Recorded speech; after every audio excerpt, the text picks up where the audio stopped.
If you have a message that you want to spread and that you want other people to know about, then you have to make sure that the other people are actually able to understand your message, right? What I've got here are two books which are totally opposing. They're written in German. This is not the point right now. I bought both of them a couple of years ago, and I said, okay, I'm going to read them right now. And they are so different in every respect almost, but both books are highly influential nevertheless. So I just want to show you the first one. A French philosopher. This guy lived, in the 1600s, 1500s, 1600s. It's a collection of essays, and this book is extremely nicely to be read. Very readable.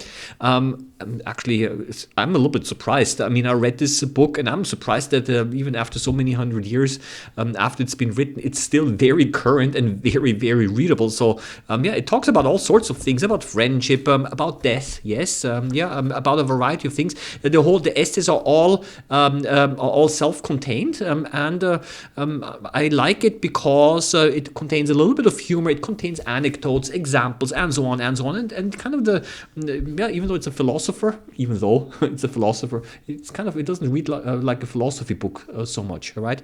And then on the other end of the spectrum, what do we have over here? Yeah, this one is a masterwork. I said, wow, I like Immanuel Kant a lot. He was a German, very, very important German philosopher. Critique of Pure Reason, it's called, and that's basically his main masterwork. And people have said it's impossible to translate Kant from German to other languages because it's such a technical book and so on. Not only that, the language itself is incredibly difficult to read. I mean, I started to read it, and it's very dense, it's very academic, very scholastic. As a matter of fact, when it was published back in the 1700s, the first edition sold apparently very, very poorly because nobody could understand it. Right? Not even academics could understand it, so he had to revise it. Kant had to revise it, and there was a second edition which was more readable. It's still difficult to understand, right? But essentially, here he lays out basically, a lot of. This is the foundation of epistemology, so to say. Epistemology is how can we know what we know, yeah? And it's a very, very important book in the area of philosophy, but impossible to read. It's thick and heavy and but still, very, very important. So what's my message now? My message is, if you have any message to spread, make sure that you lower yourself a little bit and that you kind of come down a little bit from your ivory tower, and that you use a language that you can actually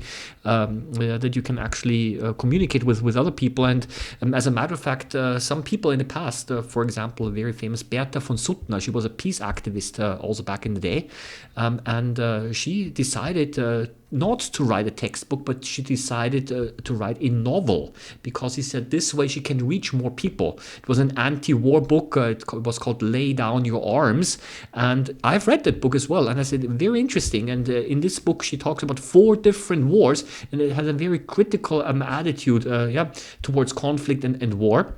At that time, of course, many war books were very heroic, and she had a very down-to-earth approach to criticize that and package the whole thing in a novel so that people can actually receive her message, right? And that's basically something that I also would like to say here. Highly recommended, and maybe you can even download the essays for free. I'm quite sure that they must be in public domain right now. But in any case, that's what I want to share with you. Okay, today, 2 interesting books, both very influential, but totally on the opposite end of the difficulty spectrum.